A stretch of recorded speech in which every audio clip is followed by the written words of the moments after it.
Hey my loves, இன்னைக்கு நம்ம 2026 வெளியான செகண்ட் கேஸ் ஆஃப் சீதாராமன் அப்படின்ற கன்னட படத்தை பத்தி தாங்க பார்க்க போறோம். இந்த படம் ஒரு தரமான மற்றும் தாறுமாறான கிரைம் த்ரில்லர் படங்க, சீரியல் கில்லர் படம். இந்த படத்தோட ஒன்லைனர் என்னன்னா, ஒரு அழகான கிராமங்க. அந்த கிராமத்துல அடுத்தடுத்து கொலைகள் நடக்க ஆரம்பிக்குது. போலீஸ்காரங்க ஒரு பக்கம் கில்லர் யாரு அப்படின்னு இன்வெஸ்டிகேஷன் பண்ணிட்டு இருக்காங்க. ஆனாலும் தொடர்ந்து கொலைகள் நடந்துகிட்டே இருக்குது.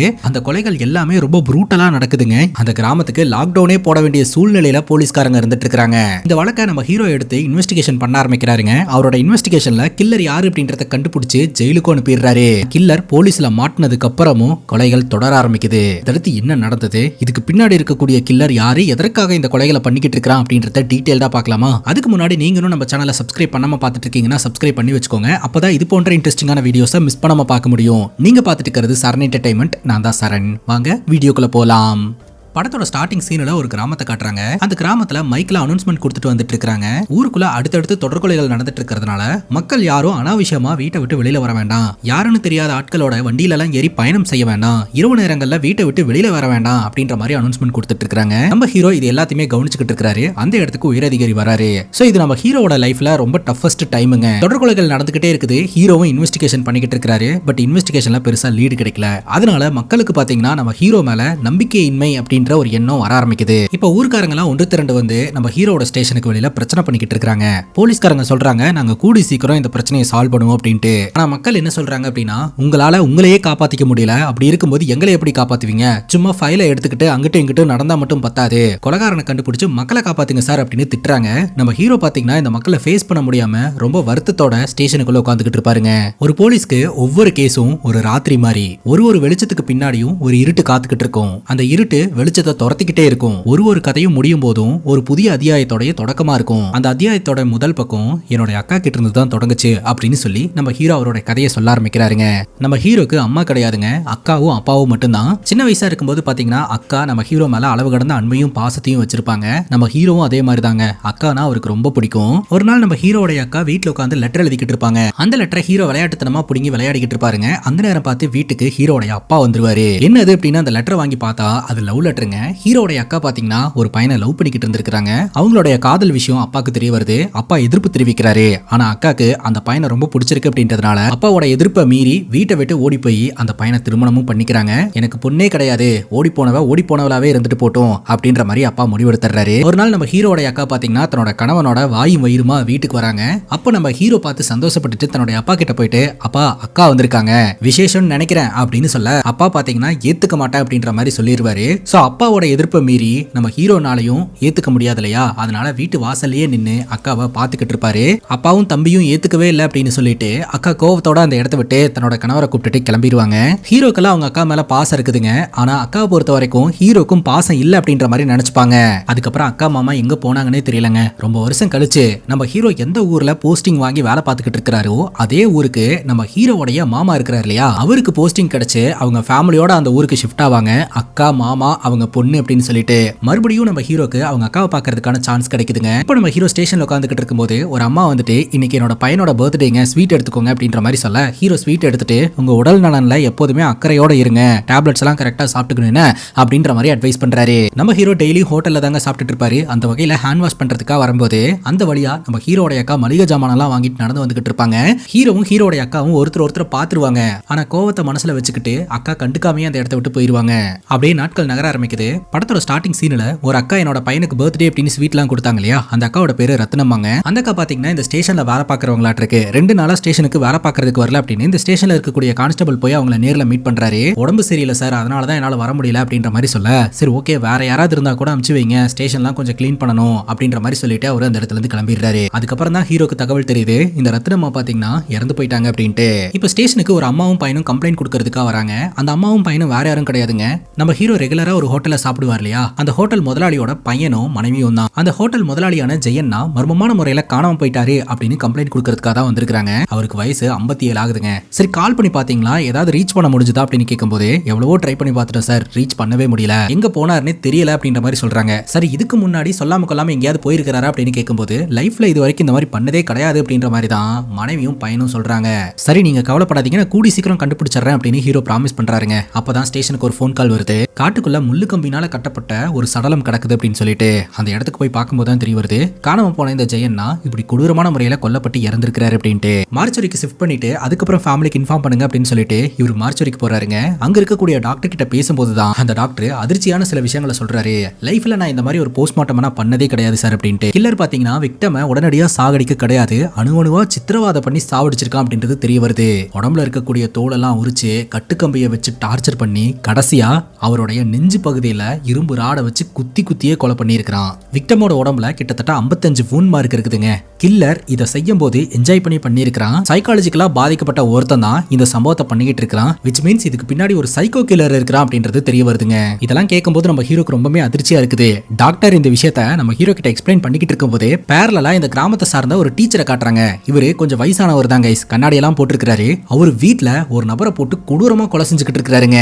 இப்ப இறந்தவருடைய சடலத்தை பாத்தீங்கன்னா வீட்டுக்கு அனுப்பி வச்சிடறாங்க. ஃபேமிலி ஆளுங்கெல்லாம் ஒன்று கூடி அவருக்கான இறுதி சடங்கெல்லாம் பண்ணிட்டு இருக்காங்க. அப்பதாங்க விஷயம் தெரிய வருது, இறந்தவருக்கு காலேஜ் படிக்கக்கூடிய வயசுல ஒரு சின்ன பொண்ணு இருக்கிறா அப்படின்னு சொல்லிட்டு. இனி அந்த பொண்ணோட எதிர்காலம் எப்படி இருக்கும்னு தெரியல அப்படின்னு சொல்லிட்டு ஹீரோ ரொம்ப ஃபீல் பண்ணிட்டு இருக்கும் போதே நம்ம ஹீரோவோட ஸ்டேஷன்ல இருக்கிற கான்ஸ்டபிள் காட்டுக்குள்ள இன்னொரு பாடியும் கிடைச்சிருக்கு சார் அப்படின்னு சொல்ல ஹீரோக்கு தூக்கி வாரி போட்டுருது. உடனடியா கிரைம் சீனுக்கு நம்ம ஹீரோ போறாருங்க. முதல் கொலையில எந்த மாதிரியான பேட்டர்ன்ல டெட் பாடி இருந்ததோ அதே பேட்டர்ன்ல தான் இந்த சம்பவமும் நடந்திருக்கு. உடனடியா ஹீரோ உயர் அதிகாரியை மீட் பண்றாரு. உங்களுக்கு என்ன ஃபெசிலிட்டிஸ் வேணும்னாலும் பண்ணி கொடுக்கறதுக்கு தயாரா இருக்கிறேன், எது வேணும்னாலும் கேளுங்க, சீக்கிரமா இந்த கேஸை சால்வ் பண்ணுங்க அப்படின்னு சொல்ல இந்த வழக்கை இன்வெஸ்டிகேஷன் பண்றதுக்கு எனக்கு இன்னும் கொஞ்சம் ஆபீசர்ஸ் தேவைப்படுறாங்க சார் அப்படின்னு சொல்லும்போது ஷோர் நான் கண்டிப்பா தரேன் அப்படின்ற மாதிரி உயர் அதிகாரி சொல்லிடுறாரு. சொன்ன மாதிரியே சில ஆபீசர்ஸ் எல்லாம் இந்த ஸ்டேஷனுக்கு வந்து சேர்றாங்க. எல்லாருமே வச்சு ஹீரோ ஒரு மீட்டிங் ஒன்று ஏற்பாடு பண்றாரு. இது வரைக்கும் கொலை செய்யப்பட்டவங்களோட சர்க்கம்ஸ்டன்சியல் எல்லாம் நம்ம ஹீரோ இன்வெஸ்டிகேஷன் பண்ணி சில ஸ்டேட்மெண்ட் எல்லாம் ரெடி பண்ணி வச்சிருக்காருங்க. எண்ட் ஆஃப் தி டே இந்த வழக்குல கில்லரோட மனநிலை தான் கொலைக்கான மோட்டிவா இருக்கும். கில்லர் யாரா வேணாலும் இருக்கலாம், அதனால நம்ம ரொம்ப கேர்ஃபுல்லா இருக்கணும். அதே சமயம் இந்த கிராமத்துக்கும் டவுனுக்கும் இணைக்கக்கூடிய ரோட்டை பிளாக் பண்ணிருங்க. ஊருக்குள்ள ஒரு வீடு விடாம எல்லா வீட்டையுமே கண்காணிங்க. அது மட்டும் இல்லாம நாம தேடிட்டு இருக்கிறது ஒரு சைக்கோ கில்லர். சைக்கோ கில்லர்ஸ்க்கு கொலை பண்றது ஒரு அடிக்ஷன். அவனால கொலை பண்ணாம இருக்க முடியாது. அவன் செய்ய போற கொலையை கண்டினியூ பண்ணணும்னு தான் நினைப்பான். கிட்டத்தட்ட ஒரு வாரத்துல மட்டும் 2 கொலையை பண்ணி வச்சிருக்கான். இனி அடுத்த கொலையை எப்ப வேணாலும் பண்ணுவான். ஒரு வாரம் டைம் எடுக்கலாம், அப்படி இல்லனா இன்னும் ஒரு நாள்ல கூட பண்றதுக்கு வாய்ப்பு இருக்கு. அதனால நம்ம எனி டைம் அலர்ட்டா இருக்கணும். பொதுவா இந்த சீரியல் கில்லர்ஸ் எல்லாம் கொலை செய்யும் போது ஏதாவது ஒரு சிக்னேச்சரை விட்டுட்டு போவான். பட் இது வரைக்கும் நடந்த 2 கொலைகளிலுமே பெருசா எந்த ஒரு சிக்னேச்சரும் கிடைக்கல. பட் பேட்டர்ன் மட்டும் ஒரே மாதிரி இருந்திருக்குது. சோ இதை வச்சு பார்க்கும்போது கில்லர் ஒரு சாதாரண தோற்றத்துல தான் இருப்பான் அப்படின்னு நம்ம ஹீரோ அங்க இருக்கிற போலீஸ்காரங்களுக்கு பிரீஃபிங் கொடுத்துக்கிட்டு இருக்கும்போது இந்த டீச்சர் பாத்தீங்கன்னா வீட்டுல ரெடியாகி எங்கேயோ நடந்து வந்துட்டு இருக்கிற மாதிரி நம்ம கிட்ட காட்டுறாங்க. கடைசியா நம்ம ஹீரோ போலீஸ்காரங்க கிட்ட சொல்ற விஷயம் என்னன்னா, அவன் ரொம்ப சாதாரண ஆள் மாதிரி தோற்றத்துல இருக்கிறதுனால நம்ம கண்டுபிடிக்கிறது ரொம்பவே கஷ்டம், கொஞ்சம் அலர்ட்டா இருக்கணும் அப்படின்ற மாதிரி சொல்றாருங்க. இப்போ நம்ம ஹீரோ ஹோட்டல்ல சாப்பிடறதுக்காக உட்காரும் போது ஆப்போசிட்ல இந்த டீச்சர் வந்து உட்கார்றாருங்க. ஹீரோ கிட்ட வணக்கம் சொல்லிட்டு அப்படியே பேச்சு கொடுக்க ஆரம்பிக்கிறாரு. ஆக்சுவலா இந்த டீச்சருக்கு காலேஜ் படிக்கக்கூடிய வயசுல ஒரு பொண்ணு இருக்கான். சோ அந்த பொண்ணை தொடர்ந்து ஒரு பையன் ஃபாலோ பண்ணிக்கிட்டே இருக்கிறதாகவும் தொல்லை கொடுத்துட்டு இருக்கிறதாகவும் இவர் சொல்றாருங்க. ஹீரோ சொல்றாரு ஸ்டேஷன்ல வந்து கம்ப்ளைண்ட் கொடுங்க பாத்துக்கலாம் அப்படின்னு சொல்லிட்டு. இல்ல சார், ஸ்டேஷனுக்கெல்லாம் வந்து கம்ப்ளைண்ட் கொடுத்தா எனக்கு பெரிய பிரச்சனை ஆயிரும், அது மட்டும் இல்லாம என் பொண்ணோட எதிர்காலத்துக்கும் ப்ராப்ளம் ஆகும் அப்படின்னு சொல்ல சரி உங்க வீடு எங்க இருக்கு அப்படின்னு கேட்கும்போது இந்த டீச்சர் அட்ரஸ் சொல்றாருங்க. அவர் இருக்கிற இடத்துக்கு பக்கத்துல தான் பாத்தீங்கன்னா போலீஸ் ஸ்டேஷனே இருக்குது, நீங்க அங்கேயே கம்ப்ளைண்ட் கொடுத்துருக்கலாமே, ஏன் கம்ப்ளைண்ட் கொடுக்கல அப்படின்னு கேட்கும்போது கிட்டத்தட்ட 2 மாசமா அந்த ஸ்டேஷனுக்கு வெளியிலேயே சுத்திக்கிட்டு இருந்தேன் சார், யாருமே என்னன்னு கூட கேட்கவே இல்ல, நீங்க தான் சார் தயவு பண்ணி எனக்கு உதவி செய்யணும் அப்படின்னு கேட்க சரி அவன் உங்களுக்கு என்ன மாதிரி தொல்லை கொடுக்குறான் அப்படின்னு கேட்கும்போது திடீர்னு வீட்டுக்கு வரான் சார், கதவை தட்டுறான் சார், என் பொண்ணை வெளியில வர சொல்றான், ரொம்ப பயமா இருக்கு சார் அப்படின்னு சொல்ல உங்க பொண்ணுக்கு அந்த பையனை எப்படி தெரியும், 2 பேரும் ஒன்னா படிக்கிறாங்களா, ஃப்ரெண்டா, இல்ல உங்க பொண்ணு லவ் ஏதாவது பண்றாளா அப்படின்னு கேட்கும்போது அப்படியெல்லாம் ஒன்றும் கிடையாது சார், ஒரு பொண்ணுக்கு தகப்பம் கொடுக்கக்கூடிய பாசம் தான் சார் ஜாஸ்தி, லவ் எல்லாம் கிடையாது சார் அப்படின்ற மாதிரி ஒரு சொல்றாரு. சரி அவனோட போட்டோ அட்ரஸ் ஏதாவது இருந்தா கொண்டாந்து கொடுங்க, நான் பாத்துக்கிறேன் அப்படின்னு சொல்ல சரின்னு கேட்டு இந்த டீச்சரும் அந்த இடத்துல இருந்து கிளம்பிடுறாரு. அந்த நேரம் பார்த்து நம்ம ஹீரோக்கு ஒரு ஃபோன் கால் வருதுங்க. இந்த ஹோட்டல் ஜெயனா இருக்கிறார் இல்லையா, அவரு பாத்தீங்கன்னா ஒரு பார் ஓனர் கிட்ட கடன் வாங்கி இருந்ததா தகவல் தெரிய வருது. உடனடியா அந்த பார் ஓனரை மீட் பண்றதுக்காக ஹீரோ போறாருங்க. எதற்காக உங்ககிட்ட அவ்வளவு பெரிய அமௌண்ட் கடன் வாங்கி இருந்தாரு அப்படின்னு கேட்கும்போது அப்பதான் விஷயம் தெரிய வருது. அந்த பார் ஓனரோட வைஃப் பாத்தீங்கன்னா வீட்டுல குழந்தைங்களுக்கு எல்லாம் சங்கீதம் கத்து கொடுத்துட்டு இருக்காங்களாம். அந்த வகையில இந்த ஜெயனாவுடைய பொண்ணும் பார் ஓனருடைய மனைவி கிட்ட தான் சங்கீதம் கத்துக்கிட்டு இருக்கிறதா சொல்றாருங்க. ஒரு தடவை தான் பொண்ணை இங்க கொண்டாந்து டிராப் பண்ணிட்டு என்கிட்ட ஒரு 50,000 ரூபாய் பணம் கடனா தர முடியுமா அப்படின்ற மாதிரி கேட்டாரு. எதுக்காக அவ்வளவு பெரிய அமௌண்ட் அப்படின்னு கேட்கும்போது ஆக்சுவலா இந்த டிப்பர் லாரி ஓட்டக்கூடிய பசங்க ஹோட்டல்ல வந்து பயங்கரமா பிரச்சனை பண்ணிக்கிட்டு இருக்காங்க, அவங்களுக்கு இந்த செட்டில்மெண்ட் பண்ணி பிரச்சனையை சால்வ் பண்ணணும் அப்படின்ற மாதிரி கேட்டாரு. சரி சாயந்தரம் பார்ல வந்து வாங்கிக்கோங்க அப்படின்ற மாதிரி சொல்லியிருந்தேன். அவரும் வந்து பணத்தை வாங்கிட்டாரு. ஆனா அப்ப கூட அந்த டிப்பர் லாரி ஓட்டக்கூடிய பசங்க வெளியில நின்று கலாட்டா பண்ணிட்டு இருந்தாங்க அப்படின்ற மாதிரி சொல்ல சரி அந்த சிசிடிவி ஃபுட்டேஜ் காட்டுங்க அப்படின்னு சொல்லிட்டு அந்த சிசிடிவி ஃபுட்டேஜை நம்ம ஹீரோ பாக்குறாருங்க. அதுல இருக்கிற அந்த பசங்களுடைய போட்டோவையும் இவங்க எடுத்துக்கிறாங்க. அந்த பசங்க கொஞ்சம் ரவுடி பசங்க, அவனுங்க தான் வந்து ஜெயனாக்கு தொல்லை கொடுத்துட்டு இருந்ததா வந்து இந்த பார் ஓனர் சொல்றாருங்க. போலீஸ்காரங்க இந்த வழக்கை இன்வெஸ்டிகேஷன் பண்ணிட்டு இருக்கும்போது அந்த பாருக்கு ஒரு வயசானவர் சரக்கு வாங்குறதுக்காக வராருங்க. சரக்கு வாங்கிட்டு ஊருக்கு ஒதுக்குப்புறமா இருக்கக்கூடிய குட்டை கிட்ட போய் உட்காந்துட்டு மீன் பிடிச்சிக்கிட்டே சரக்கு அடிச்சுக்கிட்டு இருப்பாருங்க. அந்த நேரம் பார்த்து அவருக்கு பின்னாடி மர்மமான சத்தமெல்லாம் கேட்க ஆரம்பிக்கும். என்ன சத்தம் அது அப்படின்னு ஒரு முறை 2 முறை திரும்பி பார்ப்பாருங்க. 3வது முறை யாருதுன்னு சத்தம் போட்டுட்டே அந்த சத்தத்தை ஃபாலோ பண்ணிட்டு போக ஆரம்பிச்சிருவாருங்க. போனவருக்கு என்னாச்சு ஏதாச்சுன்னு இப்போதைக்கு நமக்கு தெரியல. அங்க கட் பண்ணா ஸ்டேஷனுக்கு டிப்பர் லாரி பசங்க இருக்கானுங்க இல்லையா, அவங்களை கூப்பிட்டு விசாரணை பண்ணிக்கிட்டு இருக்கும்போது அவனுங்க என்ன சொல்லுவானுங்கன்னா, கொடுத்த பணத்தை வாங்குறதுக்காக தான் சார் போனோம், நாங்க பெருசா பிரச்சனை பண்ணணும்னு நினைக்கல, ஆனா அவர் வேணுனே இழுத்தடிச்சுக்கிட்டே இருந்தாரு, அலைய விட்டாரு, அதனாலதான் சார் பிரச்சனையாச்சு அப்படின்னு சொல்லிக்கிட்டு இருக்காங்க. நம்ம ஹீரோ அந்த பசங்களை மிரட்டிக்கிட்டு இருக்காருங்க. அந்த நேரம் பார்த்து ஸ்டேஷனுக்கு இந்த டீச்சர் வராரு. இங்க நடக்கிறது எல்லாத்தையுமே கவனிச்சுக்கிட்டு இருக்காரு. இந்த டீச்சர் எதற்காக ஸ்டேஷனுக்கு வந்திருக்காருன்னா, ஹோட்டல்ல வச்சு நம்ம ஹீரோ சொன்னார் இல்லையா, அந்த பையனோட போட்டோவையும் அட்ரஸும் கொண்டு வந்து கொடுங்க, நான் பாத்துக்கிறேன் அப்படின்ட்டு அதை கொடுத்துட்டு போறதுக்காக தான் வந்திருக்காரு. அந்த நேரம் பார்த்து ஒரு தகவல் வருதுங்க. அது என்ன அப்படின்னு பாத்தீங்கன்னா, கொஞ்ச நேரத்துக்கு முன்னாடி குளத்துக்கிட்ட குடிக்கிறதுக்காக போயிருந்தார் இல்லையா, அவர் மர்மமான முறையில காணாம போயிட்டாரு அப்படின்னு சொல்லிட்டு வீட்டுல இருந்து தகவல் கொடுத்திருக்காங்க. உடனடியா அவர் கடைசியா எங்க போனாரு அப்படின்றத கண்டுபிடிச்சு அந்த இடத்துக்கு போய் இன்வெஸ்டிகேஷன் பண்றாங்க. அப்ப கூட இருக்கிற கான்ஸ்டபிள் கேக்குறாரு, இதுக்கு முன்னாடி 2 கொலை நடந்தது இல்லையா சார், அந்த மாதிரி இந்த கேஸ் இருக்காதுல அப்படிங்கும் போது அதுக்கெல்லாம் வாய்ப்பு இல்லை அப்படின்னு சொல்லிட்டு அந்த இடத்த ஆய்வு செய்யும் போது அந்த இடத்துல இந்த வயசானவரை அட்டாக் பண்ணி இழுத்துட்டு போனதுக்கான தடயம் எல்லாம் கிடைக்குதுங்க. ஆனா அந்த வயசானவர் எங்க போனாரு என்ன ஆனாருன்னு தெரியல. அந்த வயசானவருக்கும் ஒரு பொண்ணு இருக்கு. அந்த பொண்ணோட முகத்தை பாக்குறதுக்கு ஹீரோக்கு ரொம்பவே கஷ்டமா இருக்குதுங்க. இப்ப ஸ்டேஷன்ல வந்து உட்கார்ந்துகிட்டு இருக்காரு. இதுக்கு முன்னாடி இறந்து போனவருடைய பொண்ணு எப்படி எல்லாம் ஃபீல் பண்ணாங்க, அந்த குடும்பம் எவ்வளவு வேதனைப்பட்டுச்சு அப்படின்றது எல்லாம் ஹீரோ நினைச்சு பாத்துக்கிட்டு இருக்காரு. அப்ப கான்ஸ்டபிள் வந்து கேக்குறாரு, என்ன சார் ஆச்சு அப்படின்னு சொல்லிட்டு. ஹீரோ சொல்றாரு, தினம் ஒரு மிஸ்ஸிங் கேஸ் வந்துட்டு இருக்குது, அண்ட் அங்கங்க சடலமும் கிடைக்குது, கொலை பண்ணக்கூடிய இந்த சைக்கோ கில்லர் நம்மளை விட பல மடங்கு முன்னாடி இருக்கிறான், அதனாலதான் எந்த க்ளூமே நமக்கு கிடைக்க மாட்டேது அப்படின்னு சொல்லிட்டு ஹீரோவோட கன்னை செக் பண்றதுக்காக போறாரு. பார்த்தா அவரோட கன்னை காணுங்க. காலையில இந்த டிப்பர் லாரி பசங்களை இன்வெஸ்டிகேஷன் பண்றதுக்காக இந்த ரூமுக்குள்ள கூட்டு வந்திருக்காரு. அதுக்கப்புறம் யாருமே இந்த ரூமுக்குள்ள வரல. அப்படி இருக்கும்போது என் கன் எப்படி காணாம போகும் அப்படின்ற மாதிரி கேள்வி கேட்கிறாரு. அங்க இருக்கிற ஆபீசர்ஸ் கேட்கறாங்க, ஒருவேளை நீங்க வீட்லயே வச்சுட்டு வந்திருக்கலாம்ல சார், நீங்க ஸ்டேஷனுக்கு கொண்டு வராம விட்டுருந்தா வீட்டுல ஒரு வாட்டி செக் பண்ணி பாருங்க அப்படிங்கும் போது, நான் தான் காலையில கொண்டு வந்தேன், அதெல்லாம் எனக்கு நல்லாவே ஞாபகம் இருக்கு அப்படின்னு சொல்லிட்டு இந்த டிப்பர் லாரி பசங்களை தூக்கி மிதிச்சோம்னா உண்மை என்னன்னு தெரிய போகுது சார், ஏன்னா அவனுங்க தான் இந்த கன்னை எடுத்துருப்பானுங்க அப்படின்னு சொல்லிட்டு அவனுங்களை ஸ்டேஷன்ல வச்சு உரின்னு உரிக்கிறாங்க. அங்க கட் பண்ணா இந்த கன்னை எடுத்தது யாரு அப்படின்றத நம்ம கிட்ட காட்டிடுறாங்க. காலையில இந்த ரூமுக்குள்ள இந்த டிப்பர் லாரி பசங்க மட்டும் வர கிடையாது, இந்த டீச்சரும் வந்தாரு. இந்த டீச்சர் தான் பாத்தீங்கன்னா அந்த கன்னை எடுத்துட்டு போய் வீட்டுல வச்சிருக்காருங்க. ஆனா ஸ்டேஷன்ல அந்த பசங்க தான் திருடி இருப்பானுங்க அப்படின்னு அந்த பசங்களை போட்டு அடிச்சுக்கிட்டு இருக்காங்க. நம்ம ஹீரோ பாத்தீங்கன்னா இந்த டீச்சர் கொடுத்த போட்டோவை நோட்டீஸ் போர்ட்ல ஒட்டி வைங்க அப்படின்னு சொல்ல, கான்ஸ்டபிள் பாத்தீங்கன்னா அந்த பையனுடைய போட்டோவை எடுத்துட்டு போய் ஒட்டலான்னு நினைக்கும் போது அப்பதான் ஒரு அதிர்ச்சியான விஷயத்தை கண்டுபிடிக்கிறாரு. சார், நீங்க ஒரு பையனுடைய போட்டோவை கொடுத்து ஃப்ரெண்ட்ல ஒட்ட சொன்னீங்க இல்லையா, அந்த பையனை காணணும் 3 மாசத்துக்கு முன்னாடியே அவங்க அம்மா கம்ப்ளைண்ட் கொடுத்து வச்சிருக்காங்க சார் அப்படின்னு சொல்ல, என்னங்க சொல்றீங்க அப்படின்னு ஹீரோ ஷாக்கா வராரு. உடனடியா அந்த பையனுடைய அம்மாவை ஸ்டேஷனுக்கு வர சொல்லி ஹீரோ விசாரணை பண்ண ஆரம்பிக்கிறாருங்க. அந்த பையனுடைய அம்மா சொல்றாங்க, என் பையன் வீட்டுக்கு வந்து 3 மாசத்துக்கு மேல ஆகுது சார், என் பையனை பத்தின தகவல் ஏதாவது கிடைச்சிருக்கா அப்படின்ட்டு. உண்மையை சொல்லுங்க, உங்க பையன் வீட்டுக்கு வந்து 3 மாசம் ஆகுதா, என்கிட்ட விளையாடுற வேலையெல்லாம் வச்சுக்க கூடாது அப்படிங்கும் போது, ஏன் சார் இப்படி கேக்குறீங்க, என் பையன் மேல ஏதாவது கம்ப்ளைண்ட் வந்திருக்கா அப்படின்னு கேட்கும்போது, ஆமா இந்த ஊர்க்காரங்க தான் உன் மேல கம்ப்ளைண்ட் கொடுத்திருக்காங்க, இந்த ஊர்ல டீச்சரா இருக்கக்கூடிய செபாஸ்டின் அப்படின்றவருடைய மகளை உங்க பையன் தொந்தரவு பண்ணிக்கிட்டே இருக்கிறான் அப்படின்னு சொல்லி கம்ப்ளைண்ட் கொடுத்திருக்காரு. ஆனா நீங்க என்னடானா அவன் வீட்டுக்கு வந்து 3 மாசம் ஆகுது அப்படின்னு சொல்றீங்க அப்படின்னு சொல்ல, அப்பதான் அந்த பையனோட அம்மா தூக்கி வாரி போடுற மாதிரியான ஒரு ட்விஸ்ட் வைக்கிறாங்க. என்ன சார் சொல்றீங்க, அந்த டீச்சரோட பொண்ணு இறந்து போய் 3 மாசம் ஆகுது சார், இறந்து போன பொண்ணை போய் எப்படி சார் என் பையன் தொந்தரவு பண்ணுவான் அப்படின்ற ஒரு கேள்வியை முன் வைக்கிறாங்க. அது மட்டும் இல்லாம அந்த டீச்சர் கொஞ்சம் மனநல பாதிக்கப்பட்டவரு, ஊரா போய் எதையாவது ஒன்னு சொல்லிட்டு தெரிஞ்சுக்கிட்டு இருப்பான், அந்த ஆள் சொல்றதை நம்பிட்டு என் பையன் மேல இப்படி கம்ப்ளைண்ட் பண்ணிட்டு இருக்கீங்க அப்படின்ற மாதிரி சத்தம் போட ஆரம்பிச்சிருவாங்க. உடனே அங்க இருக்கிற கான்ஸ்டபிள் அந்த அம்மாவை சமாதானப்படுத்தி அந்த இடத்துல இருந்து கூட்டு போவாங்க.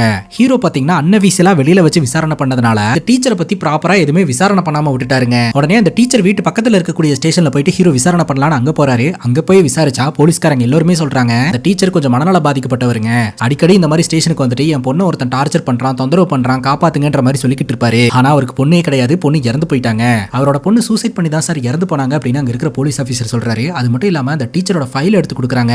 அப்பதான் இந்த டீச்சரோட மனைவி எப்படி இறந்து போனாங்க அப்படின்ற டீடைல் நம்ம ஹீரோக்கு தெரிய வருதுங்க. ஆக்சுவலா இந்த டீச்சரோட மனைவி தீக்குளிச்சு இறந்து போயிருந்திருக்காங்க. அந்த வழக்குல போலீஸ்காரங்க இந்த டீச்சரை தான் அரெஸ்ட் பண்ணி இருந்திருக்காங்க. பட் போலீஸ்காரங்களுக்கு சரியான எவிடன்ஸ் இல்லாதனாலையும் அவர் ஒரு சிங்கிள் பேரண்டா இருந்து அந்த குழந்தையை பாத்துக்கணும் அப்படின்றதுனாலையும் ஈஸியா அவருக்கு பெயில் கிடைச்சிருச்சு. இந்த விஷயத்தை எல்லாம் சொல்ல நம்ம ஹீரோ ரொம்பவே ஷாக்கிங்கா இந்த ரிப்போர்ட்ஸ் எல்லாம் பாக்குறாருங்க. ஆனா டீச்சர்னு சொல்றீங்க, மனநல பாதிக்கப்பட்டவர்னு சொல்றீங்க, ஒன்னும் புரியலையே சார் அப்படின்னு ஹீரோ கேட்க, அப்பதாங்க விஷயம் தெரிய வருது. இவர் பாடம் சொல்லி கொடுக்க போன இடத்துல இருந்தும் தினமும் கம்ப்ளைண்ட் வந்துகிட்டே இருக்கும். அங்க மட்டும் இல்லங்க, அவர் இருக்கக்கூடிய ஏரியால இருக்கிறவங்க எல்லாருமே பாத்தீங்கன்னா அவரை பத்தி ஏதாவது ஒரு கம்ப்ளைண்ட் சொல்லிக்கிட்டே இருப்பாங்க. ஆக மொத்தம் நம்ம ஹீரோ அன்அஃபீஷியலா பார்த்ததுனால அவர் சொல்றதெல்லாம் உண்மைன்னு நினைச்சிட்டாரு. இப்போ கொஞ்சம் விசாரணை பண்ணி ரிப்போர்ட்ஸ் எல்லாம் செக் பண்ணி பார்க்கும்போது தான் உண்மையிலேயே ஒரு மனநல பாதிக்கப்பட்டவர், கொஞ்சம் பிரச்சனைக்குரிய ஆளு அப்படின்றதும் தெரிய வருது. இப்போ ஒரு கான்ஸ்டபிள் பாத்தீங்கன்னா அந்த டீச்சரோட வீட்டுக்கு வெளியில போய் வேவ் பார்க்க ஆரம்பிக்கிறாருங்க. அப்படி வேவ் பார்க்கும்போது வீட்டுக்குள்ள எதையோட எடுத்து பயங்கரமா குத்திக்கிட்டு இருந்திருக்காரு. சார் கன்ஃபார்ம் சார், அவர் தான் கன்னை திருடிட்டு போயிருப்பாருன்னு எங்களுக்கு சந்தேகமா இருக்கு அப்படின்ற மாதிரி சொல்ல, சரின்னு சொல்லிட்டு நம்ம ஹீரோ நேரடியா அந்த நபரை பாக்குறதுக்காக வீட்டுக்கே போறாருங்க.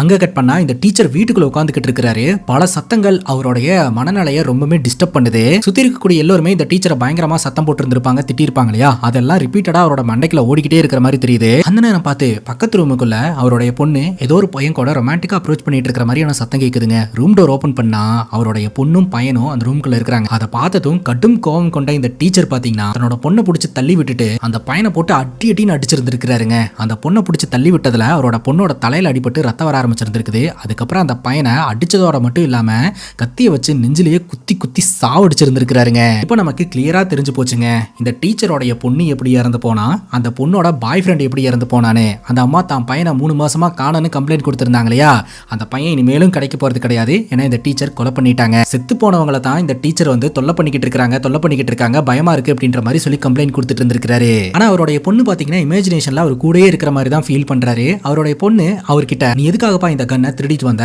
நீ இந்த கண்ணை எடுத்துட்டு வந்திருக்க கூடாது, தப்பு செஞ்சுட்ட, நீ இந்த கண்ணை எடுத்துட்டு வந்ததுனால கண்டிப்பா அவங்க உங்களை தேடி வருவாங்க, உன்னை சும்மா விட மாட்டாங்க அப்படின்ற மாதிரி மிரட்டுறாங்க. இமேஜினேஷன்ல பேசிக்கிட்டு இருக்கும்போதே கதவு தட்டுற சத்தம் கேக்குது. தோ வந்துட்டாங்க அப்படின்ற மாதிரி அந்த பொண்ணு சொல்றா. கதவை ஓபன் பண்ண நம்ம ஹீரோ தாங்க வந்திருப்பாரு.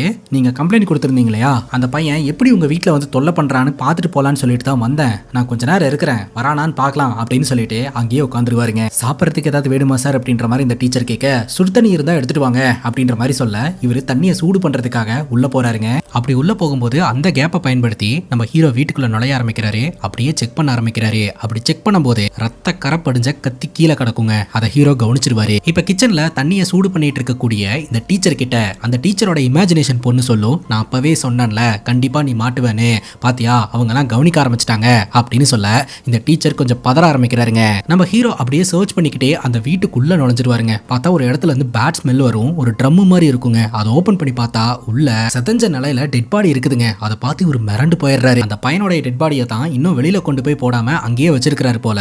அந்த நேரம் பார்த்து அந்த டீச்சர் பாத்தீங்கன்னா ஹீரோடைய கண்ணை திருடி வச்சிருந்தாரு இல்லையா, அந்த கண்ணாலேயே ஷூட் பண்ணிடுறாரு. ஹீரோட வயித்துல இருந்து ரத்தம் வர ஆரம்பிக்குதுங்க. உடனடியே இந்த டீச்சர் கூட போய் சண்டை போட ஆரம்பிக்கிறாரு. அப்ப இந்த டீச்சர், நீங்க இங்க வந்திருக்க கூடாது சார், இங்க வந்தவங்க யாருமே திரும்பி போனதில்ல, நீங்களும் இங்க இருந்து போக மாட்டீங்க அப்படின்னு சொல்லி அட்டாக் பண்ண ஆரம்பிக்கிறாரு.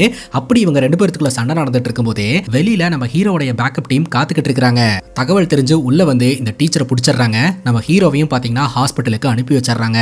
நம்ம ஹீரோ பார்த்து முறைச்சுக்கிட்டே இந்த டீச்சர் ஜெயிலுக்கு போறாருங்க. அந்த புல்லட் ரொம்ப டீப்பா ஹீரோட உடம்புக்குள்ள இறங்காதனால உயிருக்கு எந்த ஆபத்துமே இல்லாம நம்ம ஹீரோ தப்பிச்சிடுறாருங்க. கொஞ்ச நாளைக்கு பாத்தீங்கன்னா புல்லட் பட்ட இடத்த கொஞ்சம் பாதுகாப்பா வச்சுக்கணும் அப்படின்ற மாதிரி டாக்டர் அட்வைஸ் பண்றாங்க. இப்போ உயரதிகாரி கிட்ட இருந்து ஹீரோக்கு கால் வருது. சூப்பர், உங்க திறமையால சீக்கிரமாவே இந்த கில்லரை புடிச்சிட்டீங்க அப்படின்ற மாதிரி கங்க்ராச்சுலேட் பண்றாங்க.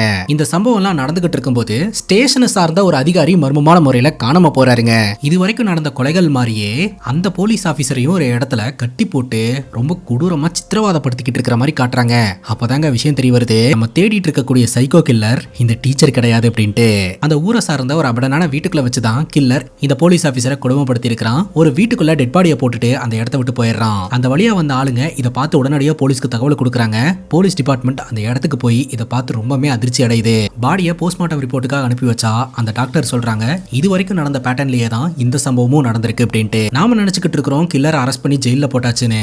ஆனா அதே மாதிரியான பேட்டர்ன்ல கொலைகள் தொடர்ந்து நடக்க ஆரம்பிக்குது அப்படின்னா உண்மையான கில்லர் அவன் கிடையாது, உண்மையான கில்லர் இன்னும் வெளியில தான் இருக்கான் அப்படின்ட்டு. இதுக்கப்புறம் தான் ஊருக்குள்ள மைக் வச்சு அனௌன்ஸ் பண்ண ஆரம்பிக்கிறாங்க. ஊருக்குள்ள அடுத்தடுத்து தொடர் கொலைகள் நடந்துகிட்டு இருக்கிறதுனால மக்கள் யாருமே அனாவசியம் வீட்டை விட்டு வெளியில வர வேண்டாம், தெரியாதவங்களுடைய வண்டி வாகனங்கள்ல ஏறவும் வேண்டாம், இரவு நேரங்கள்ல வெளியில வரதை கம்ப்ளீட்டா தவிர்த்துருங்க அப்படின்ட்டு. அதுக்கப்புறம் ஊருக்காரங்க எல்லாம் வந்து போலீஸ் ஸ்டேஷன்ல பிரச்சனை பண்றாங்க. போலீஸ்காரங்க, உங்களையே உங்களால காப்பாத்திக்க முடியலன்னா எங்களை எப்படி காப்பாத்துவீங்க அப்படின்ட்டு. இப்ப இறந்து போன அந்த போலீஸ் ஆபீசருடைய மனைவியும் பொண்ணும் ஸ்டேஷனுக்கு வராங்க. அந்த போலீஸ் ஆபீசருடைய ட்ரெஸ் அண்ட் பொருட்கள்லாம் பாத்தீங்கன்னா ஸ்டேஷன்ல இருக்குதுங்க, அதை குடுத்து விடுறதுக்காக. அப்ப மனைவி சொல்றாங்க, என்னுடைய கணவர் என்ன திருமணம் பண்ணும்போது நீ எதை பத்தியும் கவலைப்படாத, நான் அவனை நல்லா பாத்துப்பேன் அப்படின்னு ப்ராமிஸ் பண்ணாரு. இப்ப அவர் போயிட்டாரு, நீ நான் என்ன பண்ண போறேன்னு தெரியல அப்படின்னு சொல்லிட்டு ரொம்பவே அழுவாங்க. கவலைப்படாதீங்க, டிபார்ட்மெண்ட் சைட்ல இருந்து உங்களுக்கு எல்லா உதவியும் செய்வோம் அப்படின்ற மாதிரி ஹீரோ ஆறுதல் சொல்றாருங்க. அப்போ அவரோட உடைமைகள்லாம் கொடுத்து அனுப்பும்போது ஒரு சின்ன பேப்பர் கீழே விழுகும். அந்த பேப்பரை கான்ஸ்டபிள் எடுத்து கொடுக்கும்போது அதை பார்த்துட்டு அந்த ஆபீசரோட மனைவி சொல்லுவாங்க, இது சங்கீத கிளாஸோடைய ரெசிப்ட், என் பொண்ணு சங்கீதம் கத்துக்கிறது அவருக்கு சுத்தமாவே பிடிக்காது, ஏன்னா அவருக்கு சங்கீதம்னாலே பிடிக்காது அப்படின்னு சொல்லிட்டு அந்த இடத்த விட்டு போவாரு. சோ இதுதான் பாத்தீங்கன்னா இந்த வழக்கோட ஒரு பிரேக்கிங் பாயிண்டா நம்ம ஹீரோக்கு அமையுதுங்க. இது வரைக்கும் கொல்லப்பட்டது எல்லாருமே ஆண்களா இருந்துட்டு இருக்காங்க. அவங்க எல்லாருக்குமே பாத்தீங்கன்னா பொண்ணுங்க இருக்காங்க அப்படின்றது தெரிய வருது. சோ இவங்க எல்லாருமே மியூசிக் கிளாஸ் போயிட்டு இருக்காங்க அப்படின்ற விஷயமும் தெரிய வருது. உடனடியா நம்ம ஹீரோவும் டீமும் பாத்தீங்கன்னா இந்த மியூசிக் கிளாஸுக்கு போறாங்க. இது வரைக்கும் இறந்தவங்களுடைய பொண்ணுங்க போட்டோவை எல்லாம் காமிச்சு இவங்க எல்லாம் உங்ககிட்ட தான் சங்கீதம் கத்துக்கிட்டு இருக்காங்களா அப்படின்னு கேட்கும்போது அந்த டீச்சரும் கன்ஃபார்ம் பண்றாங்க, உங்ககிட்ட எத்தனை ஸ்டூடெண்ட்ஸ் வந்து மியூசிக் கத்துக்கிட்டு இருக்காங்க, அவங்களோட லிஸ்ட் எனக்கு தேவைப்படுது அப்படின்னு சொல்ல உடனடியா அவங்க ஒரு புக் எடுத்துட்டு வந்து கொடுக்குறாங்க. இன்வெஸ்டிகேஷனுக்கு எங்களுக்கு இந்த புக் தேவைப்படுது, ஸ்டேஷன்லயே இருக்கட்டும்னு சொல்லிட்டு அதை வாங்கிட்டு வந்துடுறாங்க. தன்னோட டீம் கிட்ட இதுதான் கொலை நடக்கிறதுக்கான சென்டர் ஆஃப் த பாயிண்டா இருக்குது, அதனால இந்த இடத்த கண்காணிப்புலயே வச்சுக்கோங்க அப்படின்ற மாதிரி ஹீரோ சொல்றாருங்க. வண்டியில போயிட்டு இருக்கும்போது ஹீரோ ஒரு கெஸ் பண்றாரு, மேபி கில்லருக்கு இந்த ஏஜ்ல ரொம்ப நெருக்கமானவங்க இருந்திருக்கலாம், அவங்கள இழந்த ஒரு துக்கத்துல தான் இந்த மாதிரிலாம் பண்ணிட்டு இருக்கானுன்ற மாதிரி தோணுது அப்படின்னு ஹீரோ சொல்றாருங்க. இவ்வளவு நாள் அவனோட மோட்டிவ் என்ன அப்படின்றது தெரியாம இருந்தது, இப்போ ஓரளவுக்கு நம்மளால கெஸ் பண்ண முடியுது. அதே சமயம் இது வரைக்கும் நடந்த கிரைம் சீன்ல நம்ம ஏதாவது ஒரு டீடைலை மிஸ் பண்றோன்ற மாதிரி எனக்கு தோணுது. ஸோ எல்லா கிரைம் சீனுக்கும் திரும்பவும் போகலாம், அந்த இடத்துல மிஸ்ஸிங் இன்ஃபர்மேஷன் ஏதாவது இருக்குதான்னு பார்க்கலாம் அப்படின்னு சொல்லிட்டு இவங்க இன்வெஸ்டிகேஷன் பண்ண ஆரம்பிக்கிறாங்க. எண்ட் ஆஃப் த டே பெருசா இவங்களுக்கு எந்த ஒரு க்ளூமே கிடைக்காதுங்க. அதனால இது வரைக்கும் இறந்தவங்களுடைய வீட்டில் போய் செக் பண்ணி பார்க்கலாம், இந்த கில்லர் சம்பந்தப்பட்ட ஏதாவது விஷயம் கிடைக்குதான்னு பார்க்கலாம் அப்படின்னு சொல்லிட்டு நார்மலா இன்வெஸ்டிகேஷன் பண்ற மாதிரி ஹீரோ போறாருங்க. உங்க கணவர் சாவறதுக்கு முன்னாடி யாராவது கூட கான்டாக்ட்ல இருந்தாரா, எதிரிங்க யாராவது இருந்தாங்களா, இந்த மாதிரிலாம் வந்து விசாரணை பண்ணிட்டு உங்க வீட்டை சுத்தி பார்க்கலாம்னு சொல்லிட்டு சுத்தி பார்க்கும்போது ஒரு வீணை பொம்மை வந்து நம்ம ஹீரோக்கு கிடைக்குதுங்க. இதே பொம்மை பாத்தீங்கன்னா இன்னொரு பொண்ணோட வீட்லயுமே இருக்குது. இந்த பொம்மையை எந்த கடையில வாங்குனீங்க அப்படின்னு கேட்கும்போது அப்பதான் இந்த ரெண்டு பொண்ணுங்களும் சொல்றாங்க, இந்த பொம்மை எங்க வீட்டு கேட்டு கிட்ட கிடைச்சது அப்படின்ட்டு. இன்னொரு பொண்ணு நான் வர வழியில ரோட்ல கடந்தது அப்படின்ட்டு. மொத்தம் இந்த வீண பொம்மையை தூக்கி போட்டு தான் கில்லர் டார்கெட்டை ஃபிக்ஸ் பண்றான். மேபி இதுதான் அவனோட சிக்னேச்சரா கூட இருக்கலாம் அப்படின்ற மாதிரி ஹீரோ நினைக்கிறாருங்க. இப்ப ஹீரோட டீம் ரெண்டா பிரிறாங்க. ஒரு டீம் அந்த மியூசிக் கிளாஸ்ல படிக்கிற எல்லா பொண்ணுங்களோட வீட்டுக்கும் போய் இந்த பொம்மை உங்க வீட்டுல இருக்கான்னு பார்த்து சொல்லுங்கன்னு செக் பண்ண சொல்றாங்க. இன்னொரு டீம் பாத்தீங்கன்னா இந்த பொம்மை எங்கிருந்து வாங்கப்படுது அப்படின்றத விசாரணை பண்ண ஆரம்பிக்கிறாங்க. பட் எந்த கடையிலுமே இந்த பொம்மை விற்கப்படல அப்படின்றது தெரிய வருது. ஏன்னா இது பழமையான பொம்மை, லிமிடெட் எடிஷன் அப்படின்ற மாதிரியும் தெரியுதுங்க. இப்போ அந்த மனநல பாதிக்கப்பட்ட அந்த டீச்சரோட ஃபைலை நம்ம ஹீரோ ஒரு ஸ்டேஷன்ல போய் செக் பண்ணார் இல்லையா, அதே ஸ்டேஷனுக்கு நம்ம ஹீரோ போறாருங்க. இப்போ நடந்துட்டு இருக்கிற மாதிரியே இதுக்கு முன்னாடி கொலைகள் நடந்திருக்கா அப்படின்ற மாதிரி ஃபைல்ஸை செக் பண்ண ஆரம்பிக்கிறாருங்க. அப்படி செக் பண்ணி பார்க்கும்போது ஒரு 20 வருஷத்துக்கு முன்னாடி இதே மாதிரியான பேட்டர்ன்ல கொலைகள் நடந்திருக்கு அப்படின்றது தெரிய வருதுங்க. அந்த வழக்கை இன்வெஸ்டிகேஷன் பண்ணிட்டு இருந்த போலீஸ் ஆஃபீஸரை நான் பார்க்கணுமே அப்படின்ற மாதிரி ஹீரோ கேட்க அவர் ரிட்டையர்ட் ஆயிட்டாரு, ஆனா அவரோட டீடைல்ஸ் எல்லாம் இருக்குதுங்க, அதனால அவரை மீட் பண்ணலாம் அப்படின்ட்டு கிளம்புறாரு.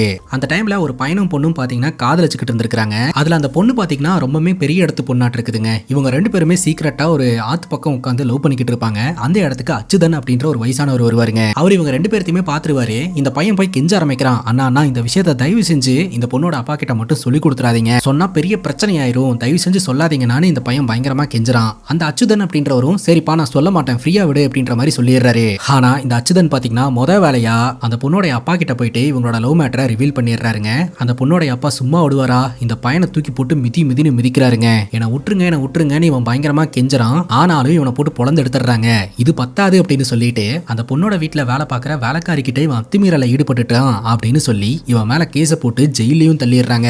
செய்யாத தப்புக்கு கிட்டத்தட்ட ஒரு வருஷம் இந்த பையன் ஜெயில் தண்டனை அனுபவிச்சுட்டு வெளியில வராங்க. வந்தவன் நேரா அவனோட வீட்டுக்கு போறான். அந்த பையனோட அம்மாவும் தங்கச்சியும் இவனை வீட்டுக்குள்ளேயே சேர்த்துக்க மாட்டான்ருவாங்க. உன்னோட அம்மா வயசுல இருக்கக்கூடிய ஒரு லேடி கிட்ட போய் அத்துமீறல ஈடுபட்டிருக்க, நீ எல்லாம் வாழ்றதுக்கே தகுதி இல்லாத ஒரு ஆளுடா போடா அப்படின்ற மாதிரி அடிச்சு விரட்டி விட்டாங்க. புரிஞ்சுக்க வேண்டிய அம்மாவும் தங்கச்சியுமே தன்னை புரிஞ்சுக்கல அப்படின்னு சொல்லிட்டு மன உளைச்சலோட ரொம்ப கஷ்டப்பட்டுட்டே அந்த இடத்த விட்டு கிளம்பிடுவான். இவன் தன்னோட காதலி என்ன பண்ணிட்டு இருக்கா எது பண்ணிட்டு இருக்கா அப்படின்னு சொல்லி செக் பண்ணி பார்த்தா அவளுக்கு பாத்தீங்கன்னா வேற ஒரு நபர் கூட திருமணமாயி அவ திருமண வாழ்க்கைக்குள்ள போயிட்டா. உனக்கு இந்த மாதிரி ஒரு பாவத்தை செஞ்சதுனாலயோ என்னவோ அந்த பொண்ணோட அப்பனும் ஒரு ஆக்சிடென்ட்ல செத்து போயிட்டான் அப்படின்ற மாதிரி தகவல் தெரியுதுங்க. இவன் ரொம்பவே ஃபீல் பண்றான், தன்னோட காதலியும் போயிட்டா, தன்னோட வாழ்க்கையும் போயிடுச்சு, அம்மாவும் தங்கச்சியும் சேர்த்துக்க மாட்டேன்றாங்க அப்படின்னு யோசிக்கும் போது இவன் இந்த நிலைமைக்கு வரதுக்கு காரணமா இருந்த ஒரு ஆளு நிம்மதியாவும் சந்தோஷமாவும் இதே ஊருக்குள்ள வாழ்ந்துட்டு இருக்கிறத பார்த்து இவன் ரொம்பவே கடுப்பாகிறான். அந்த அச்சுதனை ஏதாவது பண்ணணும் அப்படின்னு சொல்லி யோசனை பண்ணும்போதுதான் இவனுக்கு ஒரு ஐடியா வருது. ராத்திரி நேரம் பாத்தீங்கன்னா அந்த அச்சுதனுடைய பொண்ணை கடத்தி கூட்டிட்டு போய் ஒரு ரூமுக்குள்ள அடைச்சு வச்சிடறான். அதே ரூமுக்குள்ள போதையில வந்துகிட்டு இருக்கக்கூடிய அச்சுதனை தூக்கி உள்ள தள்ளி விட்டுட்டு ஊர் மக்களை எல்லாம் கூட்டிட்டு வந்து இந்த மாதிரி அச்சுதன் அவன் பொண்ணுகிட்டயே அத்துமீறல ஈடுபட்டு இருக்கான் அப்படின்ற மாதிரியான ஒரு பிம்பத்தை கிரியேட் பண்ணி விட்டுருவான். ஊர்க்காரங்க எல்லாம் அவனை போட்டு பொழந்து எடுத்துருவாங்க.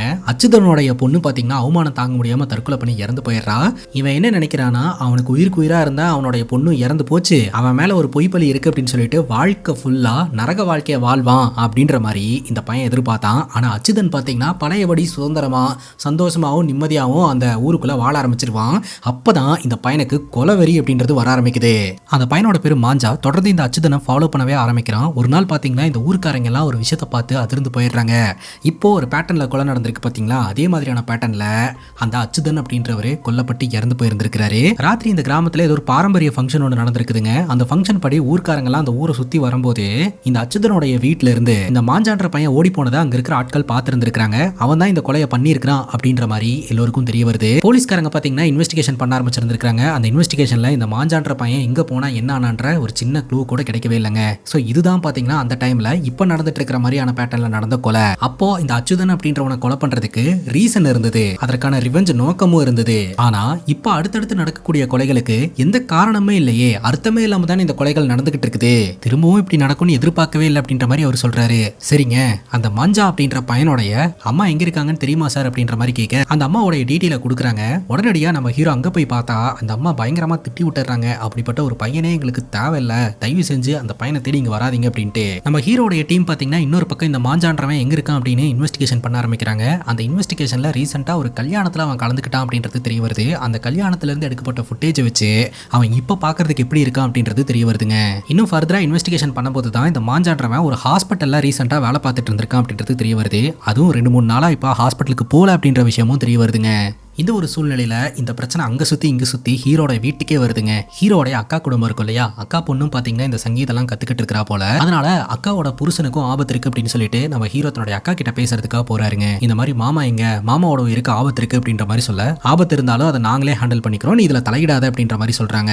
ஏதாவது ஒரு காரணத்தை வச்சுக்கிட்டு என் வீட்டு பக்கம் வராத அப்படின்ற மாதிரி அக்கா திட்டி விட்டுட்டு உள்ள போயிடுறாங்க. உள்ள போயிட்டு அழுகுறாங்க. உடனே தன்னோட கணவருக்கு போனை போட்டு நீங்க எங்க இருக்கீங்க அப்படின்ற மாதிரி கேட்க அவர் சேஃபா தான் இருக்கிறாருன்னு தெரிய வருது. ஆபீஸ் முடிச்சுட்டு வீட்டுக்கு வந்துருங்க, இங்கேயும் போகாதீங்க அப்படின்ற மாதிரி சொல்லிட்டு போனை கட் பண்ணிடுறாங்க. இருந்தாலும் நம்ம ஹீரோ பாத்தீங்கன்னா அவங்க மாமாவோட உசுருக்கு ஆபத்து அப்படின்னு சொல்லிட்டு மாமாவோட ஆபீஸ்க்கு வெளியே போய் வெயிட் பண்ணிட்டு இருக்காரு. மாமா பாத்தீங்கன்னா ஆபீஸ் முடிஞ்சு எங்கேயோ போறாருங்க. அவரை ஃபாலோ பண்ணிக்கிட்டே இவர் போறாரு. திடீர்னு அந்த ஸ்ட்ரீட்ல மர்மமான முறையில அவர் காணாம போயிடுறாருங்க. எங்க போனாருன்னு தெரியலையே அப்படின்னு சொல்லிட்டு கான்ஸ்டபிள்ஸ் கிட்ட அவரை போய் தேட சொல்லிட்டு அப்பதான் ஹீரோ யோசனை பண்றாரு. இந்த மாஞ்சாவோட வீட்டுக்கு போகும்போது மாஞ்சாவோட வீட்டுல ஒரு துணிக்கடையோட பை இருக்குங்க. உடனடியே அந்த துணிக்கடையோட சிசிடிவி கேமரா போய் செக் பண்றாங்க. அந்த பேக்கை வாங்கினதே இந்த மாஞ்சான்றவன் தான். பட் அவங்க அம்மா அவங்க பையனை பத்தி எதுவுமே தெரியாது அப்படின்ற மாதிரி சொல்றாங்க. which means அந்த பையன் அங்கதான் ஒளிஞ்சிருக்கான் அப்படின்றது தெரிய வருது. உடனடியாக போலீஸ்காரங்க அந்த இடத்துக்கு போறாங்க. பார்த்தா இந்த மாஞ்சான்றவன் அந்த இடத்துல இருந்து தப்பிச்சு ஓடுறதுக்கு முயற்சி செய்யறான். அங்க இருக்கிற போலீஸ்காரங்களை எல்லாம் அட்டாக் பண்றான். ஆனா நம்ம ஹீரோ பாத்தீங்கன்னா சரியான டைமுக்கு அந்த இடத்துக்கு வந்து அவனை போட்டு பொலவலான்னு பொழந்து அரெஸ்ட் பண்ணி ஸ்டேஷனுக்கு தூக்கிட்டு போயிடுறாருங்க. அங்க ஹீரோ அவரோட கஸ்டடியில வச்சு இன்வெஸ்டிகேஷன் பண்ண ஆரம்பிக்கிறாரு. அப்பதாங்க விஷயம் தெரிய வருது, கொஞ்சம் வருஷத்துக்கு முன்னாடி நடந்த அந்த அச்சுதனுடைய கொலையை இவரு பண்ண கிடையாதுங்க. இந்த மாஞ்சா பாத்தீங்கன்னா பழி வாங்கணும்னு ஒரு சம்பவத்தை பண்ணான் இல்லையா, இந்த அச்சுதனுடைய பொண்ணு ரூம்குள்ள அடைச்சு வச்சுட்டு அதே ரூமுக்குள்ள இந்த அச்சுதனையும் அனுப்பி வச்சுட்டு ஒரு பழியை தூக்கி போட்டான் இல்லையா, அதுக்கப்புறம் அவன் நரக வேதனையை அனுபவிப்பான் அப்படின்னு பார்த்தா அவன் அந்த மாதிரிலாம் எதுவும் அனுபவிக்கவே இல்லை. அதனால அவனை போட்டு தள்ளிடலான்னு சொல்லிட்டு அச்சுதனுடைய வீட்டுக்கு போய் பார்த்தா ஆல்ரெடி இந்த அச்சுதன் கொலை செய்யப்பட்டு இறந்து கிடந்திருக்கிறான். அதுவும் ரொம்ப கொடூரமா. அதை பார்த்து மிரண்டு போன இவன் பாத்தீங்கன்னா மறுபடியும் செய்யாத தப்புக்கு நம்ம மேல பழிய போட்டு விட்டாங்கன்னா என்ன பண்றதுன்னு சொல்லிட்டு அவன் அந்த இடத்த விட்டு ஓடி போயிருந்திருக்கான். சோ இதைத்தான் பாத்தீங்கன்னா அந்த ஊர் மக்கள் பார்த்திருந்திருக்காங்க. இதுதான் நடந்த விஷயம் அப்படின்ற மாதிரி இவன் சொல்றாங்க. அதுக்கப்புறம் 20 வருஷத்துக்கு அப்புறம் இவன் இந்த மார்ச்சுரியில வேலை பார்த்துட்டு இருந்திருக்காங்க. 23 வருஷத்துக்கு முன்னாடி பார்த்த அதே மாதிரியான பேட்டர்ன்ல இப்ப டெட் பாடிஸ் எல்லாம் அந்த இடத்துக்கு வரதை பார்த்து இவன் மிரண்டு போயிருந்திருக்கான். 23 வருஷத்துக்கு முன்னாடி நான் அனுபவிச்ச வலியும் வேதனையும் இப்போ ஒருத்தன் அனுபவிச்சுக்கிட்டு இருக்கான். அது யாரு அப்படின்ற கேள்வி எனக்குள்ளேயும் ஓடிக்கிட்டு இருக்கு சார் அப்படின்ற மாதிரி இந்த மாஞ்சா சொல்றான். இப்ப நமக்கு என்ன தெரிய வருதுன்னா, இப்ப நடக்கக்கூடிய கொலைகளுக்கு காரணம் இந்த மாஞ்சா இல்ல அப்படின்ட்டு. ஆனா ஹீரோ இந்த மாஞ்சா கிட்ட நீ வந்து இந்த அச்சுதன் அப்படின்றவன் நரக வாழ்க்கையை வாழணும் அப்படின்றதுக்காக இப்படி ஒரு கேவலமான விஷயத்த செஞ்ச, அதுல பாதிக்கப்பட்டது இந்த அச்சுதனோ இல்ல நீயோ கிடையாது, அந்த அச்சுதனுடைய பொண்ணு. அவ தானே இறந்து போனா, அவ இறந்து போன மாதிரி நீயும் அவமானத்துல இறந்து போயிருக்கணும் தானே, அதை விட்டுட்டு ஏன் இன்னொருத்தரோட வாழ்க்கையை அழிக்கிறதுக்காக கிளம்புன அப்படின்ற மாதிரி கேள்வி கேட்டுட்டு வெளியில வந்து இவன் மேல ஒரு கண்ணை வச்சுக்கோங்க, எப்படியும் இவன் பொய் சொன்னாலும் சொல்லுவான், இவன் சொல்றதையெல்லாம் நம்ம நம்ப கூடாது அப்படின்ற மாதிரி சொல்லிடுறாருங்க. பார்த்தா லாக்கப்லயே இவன் தூக்கு மாட்டி இறந்து போறான். இதை யாருமே எக்ஸ்பெக்ட் பண்ணவே இல்லைங்க. இந்த ஒரு சூழல்ல போலீஸ் ஸ்டேஷனுக்கு ஒரு பெண் வந்து என்னோட கணவரை காணோம் அப்படின்னு சொல்லி கம்ப்ளைண்ட் கொடுக்குறாங்க. அந்த பெண் வேற யாரும் கிடையாது, நம்ம ஹீரோவுடைய அக்கா தான். அங்க சுத்தி இங்க சுத்தி கடைசியில ஹீரோ கெஸ் பண்ணதும் நடக்குது. ஹீரோவுடைய மாமாவையும் கில்லர் தூக்கிட்டான். இப்ப இந்த வழக்குல யாரை தேடி போறதுன்னு தெரியலங்க. கடைசியா ஹீரோக்கு கிடைச்ச ஒரே ஒரு டீடைல் இந்த மாஞ்சா மட்டும்தான். இப்ப இந்த மாஞ்சாவும் இறந்துட்டான். கான்ஸ்டபிள் நம்ம ஹீரோ கிட்ட ஒரு விஷயத்த சொல்லியிருப்பாரு, மேபி இவன் சொல்றது உண்மையா கூட இருக்கலாம் சார், இந்த வழக்குல இன்னொரு பக்கமும் இருக்கலாம் அப்படின்ட்டு. அதே மாதிரிதான் இந்த மாஞ்சாவும் சொல்லியிருப்பான், 23 வருஷத்துக்கு முன்னாடி நான் பட்ட வேதனையை இப்போ ஒருத்தன் பட்டுட்டு இருக்கான், அதனாலதான் இதை செஞ்சுட்டு இருக்கான் போல அப்படின்ட்டு. அது யாரா இருக்கும் அப்படின்னு யோசிக்கும் போது இந்த ரிட்டையர்டான போலீஸ் ஆபீசர் சொன்ன விஷயம் ஞாபகம் வருதுங்க. செத்து போன அச்சுதமுக்கு ஒரு பையன் இருந்ததாகவும் இருந்ததாகவும் தகவலுங்க. அந்த பையனை ஒரு அம்மா அடாப்ட் பண்ணி வளர்த்துக்கிட்டு இருந்ததாகவும் தகவல். இந்த ஒரு சூழல்ல நம்ம ஹீரோடைய மாமா கிட்ட இருந்து கால் வருது. இந்த மாதிரி நான் ஒரு ஆபத்துல மாட்டிக்கிட்டு இருக்கேன், நான் வந்து காப்பாத்து அப்படின்ட்டு. மாமா எங்க இருக்கீங்க, உங்களோட லொகேஷனை மட்டும் சொல்லுங்க, நான் வந்துடுறேன் அப்படிங்கும் போது பேசிட்டு இருக்கும்போதே ஃபோன் கட் ஆயிருதுங்க. பட் போலீஸ்காரங்க பாத்தீங்கன்னா கண்ட்ரோல் ரூம்ல இருந்து அந்த மொபைலை ட்ராக் பண்ண ஆரம்பிக்கிறாங்க. அப்படி ட்ராக் பண்ணி நம்ம ஹீரோ போகும்போது தான் தெரிய வருது அந்த மொபைலை ஒரு வண்டியில தூக்கி போட்டுருக்காங்க. ஸோ அந்த வண்டி போற லொகேஷனை தான் இவங்களுக்கு காட்டிக்கிட்டு இருக்கு அப்படின்ட்டு. இப்போ ஹீரோ அங்கேயே நின்று இந்த வழக்கை ஸ்டார்டிங்ல இருந்து இப்போ வரைக்கும் என்னென்னலாம் இன்வெஸ்டிகேஷன் பண்ணாங்க, என்னென்னலாம் ஃபைண்டிங்ஸ் இருந்தது அப்படின்றத யோசனை பண்ண ஆரம்பிக்கிறாருங்க. அப்படி யோசனை பண்ணும்போது தான் ஹீரோக்கு ஒரு ஞாபகம் வருது. இறந்து போன அச்சுதமுக்கு ஒரு பையன் இருந்ததா சொன்னாங்க இல்லையா, அந்த பையனை ஒரு அம்மா தத்தெடுத்து வளர்த்தாங்க அப்படின்ற மாதிரி சொல்லியிருந்தாங்க இல்லையா. அந்த அம்மா வேற யாரும் கிடையாது, படத்தோட ஸ்டார்டிங் சீனில் ரத்னமா அப்படின்ற ஒருத்தங்க என் பையனுக்கு பர்த்டேன்னு ஸ்வீட் எல்லாம் கொண்டாந்து கொடுப்பாங்களே, அந்த அம்மா தான். அந்த அம்மா இறந்துட்டாங்க அப்படின்னு சொல்லிட்டு துக்கம் அனுசரிக்கிறதுக்காக நம்ம ஹீரோ அந்த அம்மாவோட வீட்டுக்கு போவாருங்க. அப்போ அந்த பையன் இருப்பான். அந்த பையனை ஹக் பண்ணும்போது அந்த பையனோட வீட்டில் ஒரு டேப் ரெக்கார்டர் இருக்கும். அதில் ஆல்ரெடி ரெக்கார்ட் செய்யப்பட்ட சாங்ஸ் எல்லாம் ப்ளே ஆகிட்டு இருக்கும். அதில் இந்த மியூசிக் கிளாஸில் ரெக்கார்ட் பண்ணியிருப்பாங்க இல்லையா, அந்த சாங் ஓடிக்கிட்டு இருக்குங்க. அது ஞாபகத்துக்கு வரும். அப்போ இந்த கொலைகள் எல்லாம் பண்ணிட்டு இருக்கிறது இந்த ரத்னம்மாவோடைய பையனா இருப்பானோ, அவன் தான் அச்சுதத்தோடைய பையனா இருப்பானோ அப்படின்ற மாதிரி ஹீரோக்கு சந்தேகம் வருது. ஹீரோ சந்தேகப்படுறது உண்மைதான் அப்படின்றத நம்ம கிட்ட காமிச்சிடுறாங்க. அந்த பையன் இருக்கான் இல்லையா, சின்ன வயசா இருக்கும்போது அவங்க அக்கா கூட நிறைய நேரம் டைம் ஸ்பெண்ட் பண்ணுவான். அவங்க அக்கா பார்த்தீங்கன்னா இந்த மியூசிக் கிளாஸ் எல்லாம் போயிட்டு வந்துட்டு இருப்பாங்க. இவங்க ரெண்டு பேருமே பார்த்தீங்கன்னா அச்சுதத்தோடைய பையனும் பொண்ணும் தான். அப்பதான் பார்த்தீங்கன்னா இந்த மாஞ்சாவோடைய அந்த பழி வந்து அவங்க அக்கா வந்து சேருது. அதுக்கப்புறம் ஊர்க்காரங்க எல்லாம் தப்பு தப்பா பேச ஆரம்பிக்கிறாங்க. அக்காக்காக காசு சேர்த்து வச்சு இந்த வீணையை கிஃப்டா வாங்கிட்டு வந்து தரலாம் அப்படின்னு சொல்லிட்டு இவன் இந்த வீணையை வாங்கிட்டு வந்து தரலாம்னு நினைக்கும் போது அக்கா தூக்கில தொங்கி இறந்து போயிருவாங்க. அக்காவோட டெட் பாடியை வச்சுட்டு அழுதுகிட்டு இருக்கும்போது அப்பதான் அந்த இடத்துக்கு அவங்க அப்பா நானா அச்சுதம் வருவான். அந்த பையனுக்கு தெரியாது இல்லையா எது உண்மை எது பொய் அப்படின்னு சொல்லிட்டு அவங்க அப்பா மேல செம்ம கோவம் வருதுங்க. ஸோ அவன் தான் பாத்தீங்கன்னா அந்த பேட்டர்ன்ல அந்த டைம்ல கொலையே செஞ்சிருந்திருக்கான். அதுக்கப்புறம் இந்த ரத்னம்மா பாத்தீங்கன்னா அவனை தத்தெடுத்து வளர்க்க ஆரம்பிச்சிருந்திருக்காங்க. இவன் வளரவே அவங்க அக்காவை ரொம்பவே மிஸ் பண்ணி இருந்திருக்கான். அவனை பொறுத்த வரைக்கும் அவங்க அக்காவோட ஞாபகமா இருக்கிறது அந்த மியூசிக் மட்டும்தான். ஸோ அந்த மியூசிக்கையே கேட்டுட்டு இருப்பான். அப்பதான் தெரிய வருது அந்த ஊர்லயே பாத்தீங்கன்னா அந்த மியூசிக் கிளாஸ் இருக்குது. அந்த மியூசிக் கிளாஸ்ல இந்த சாங்ஸ் எல்லாம் பாடிட்டு இருக்காங்க அப்படின்ட்டு. இவன் அடிக்கடி அந்த மியூசிக் கிளாஸ்க்கு வருவான் அவங்க அக்காவோட ஞாபகத்துக்காக. அப்ப பாத்தீங்கன்னா அந்த கிளாஸ்ல இருந்து பொண்ணுங்களோட அப்பாங்க வந்து நீ ரொம்ப நேரம் இங்கேயே இருக்கிற, நீ மியூசிக் கத்துக்கிட்டதெல்லாம் போதும் அப்படின்னு சண்டை போட்டு கூட்டிட்டு போவாங்க இல்லையா, அதை இவன் கவனிக்க ஆரம்பிக்கிறான். இன்னொரு பொண்ணோட அப்பா எனக்கு காசு கொடு, குடிக்கிறதுக்கு காசு வேணும் அப்படின்னு அங்க மியூசிக் படிச்சுக்கிட்டு இருக்கக்கூடிய பொண்ணு கிட்ட கட்டாயப்படுத்தி காசு பிடிங்கிட்டு போறத கவனிக்கிறான். சில அப்பாங்களுக்கு பாத்தீங்கன்னா அவங்க பொண்ணுங்க இங்க மியூசிக் கத்துக்கிறது பிடிக்கிறது இல்ல, அதனால அந்த மியூசிக் கிளாஸ்க்கு வெளியிலேயே சண்டை போட்டுட்டு இருக்கிறத இவன் கவனிக்கிறான். அதனால இந்த மாதிரி யாரெல்லாம் அவங்க பொண்ணுக்கு பிரச்சனை கொடுக்குறாங்களோ அவங்களையெல்லாம் இவன் டார்கெட் பண்ணி கொலை பண்ண ஆரம்பிச்சிருந்திருக்கான். இப்போ நம்ம ஹீரோக்கு அந்த பையன் தான் அப்படின்னு தெரிஞ்சு போச்சு. அந்த பையனுக்கு சொந்தமான ஒரு குடோன் இருக்குது, அங்க வச்சுதான் இதெல்லாம் பண்ணிட்டு இருக்கானோ அப்படின்னு சொல்லிட்டு ஹீரோ அந்த இடத்துக்கு வந்து பார்த்தா அங்க ஃபுல்லா ரத்தமா இருந்துகிட்டு இருக்குது. பார்த்தா உள்ளதான் அவங்க மாமாவை அடைச்சு வச்சிருக்கான். ஒளிஞ்சிருந்து அவன் பாத்தீங்கன்னா நம்ம ஹீரோ அட்டாக் பண்ண ஆரம்பிக்கிறான். இவங்க ரெண்டு பேருக்குள்ள பயங்கரமா சண்டை நடக்க ஆரம்பிக்குதுங்க. அந்த சண்டையில ஒரு இரும்பு ராடு எடுத்துட்டு வந்து நம்ம ஹீரோடைய கழுத்திலேயே குத்துறதுக்கு முயற்சி செய்யறான். ஹீரோ அப்படியே திருப்பி விட்டுருவாருங்க. அவனோட கழுத்திலேயே குத்தி அப்படியே கீழே விழுந்து இறந்து போவான். அவன் இறந்து போகும்போது அவனுக்கு அவங்க அக்காவோட ஞாபகம்லாம் வரும். அந்த வீணை கிஃப்ட்டை கொண்டு போய் அவங்க அக்கா கிட்ட கொடுக்குற மாதிரி அவன் ஃபீல் பண்ணிட்டே செத்து போவான். இந்த சம்பவத்துக்கு அப்புறம் நம்ம ஹீரோவும் பாத்தீங்கன்னா அவங்க அக்கா கூட சேர்ற மாதிரி காமிச்சு இந்த படத்தை கம்ப்ளீட் பண்றாங்க. இதோட இந்த படம் முடியுது. இந்த படத்தை பத்தி நீங்க என்ன நினைக்கிறீங்க அப்படின்னு உங்களோட கருத்து கமெண்ட் செக்ஷன்ல பதிவு பண்ணுங்க. இதே மாதிரி வேற எதனா படத்தை பத்தி பேசணும் அப்படின்னு நினைச்சீங்கன்னா படத்தோட பேரை கமெண்ட் செக்ஷன்ல சொல்லுங்க. இதே மாதிரி வேற ஒரு நல்ல வீடியோல வந்து சந்திக்கிறேன். Love you guys, take care and cheers.